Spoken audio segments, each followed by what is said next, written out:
E hoje a gente está aqui para mostrar para vocês basicamente o que a gente teve que aprender para que fosse possível montar um circuito, que por enquanto está só no Tinkercad, em que há o controle de velocidade de um motor. Bom, o primeiro passo foi aprender sobre sinal PWM, que é visto como um controle de potência através de um chaveamento, em que basicamente a gente coloca uma chave em série com uma carga. Ele é amplamente utilizado para controlar a velocidade de motor, criar fontes chaveadas e limitar a potência entregue a diversas cargas. Nesse sinal, existem dois ciclos. Um ciclo de trabalho ativo, que é quando a chave está fechada, e um ciclo de trabalho inativo, que é quando a chave está aberta. Outro ponto também importante do sinal PWM é o duty cycle, que leva em consideração o tempo que está em nível alto, ou em nível on, como você preferir. Por exemplo, se esse sinal passa 50% do tempo em nível alto, o duty cycle é de 50%. Se ele passa 10% do tempo em nível alto, o duty cycle é de 10%. Então, sempre leve em consideração o tempo que está em nível on, como vocês podem ver aí nessa fotinha ao lado.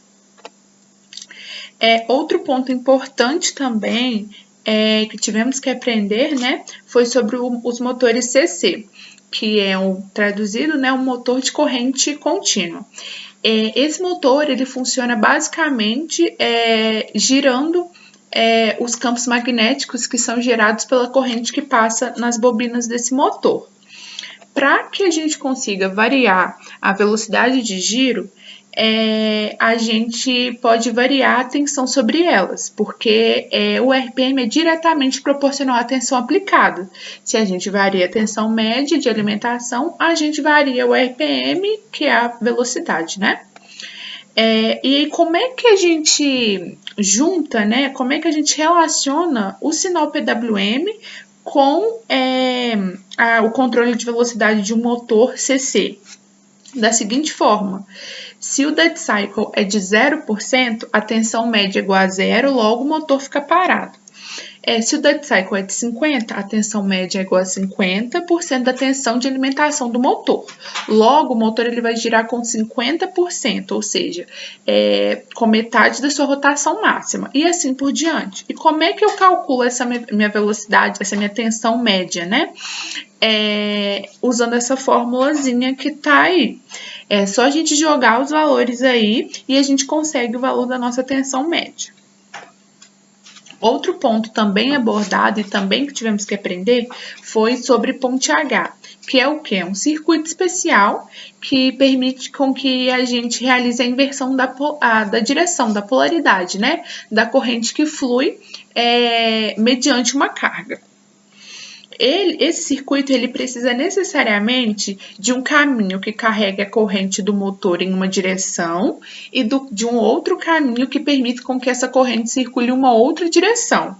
E, além disso, deve ser capaz de desligar e ligar a corrente que alimenta o motor. E para isso, esse circuito ele é composto de 4 chaves que são independentes, né? E o motor ele vai funcionar a partir da combinação de 2 chaves. E do estado que essas 2 chaves se encontram. Basicamente da seguinte forma. E o estado delas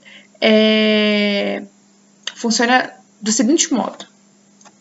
Se S1 e S2 estiverem fechadas, e S1 e S4 estiverem fechadas, e S2 e S3 estiverem abertas, a corrente ela vai girar num sentido. E faz com que o motor gire em uma direção.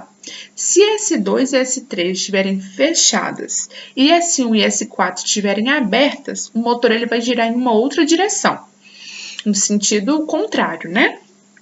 Já se S1 e S3 estiverem abertas, o motor não gira, porque não há passagem de corrente, não há nenhuma das duas direções, né?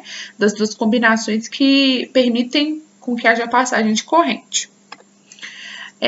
No geral, as pontes H são constituídas de MOSFETs ou então de transistores. E é muito comum encontrar elas de forma de um circuito integrado, e que é mais fácil de utilizar também.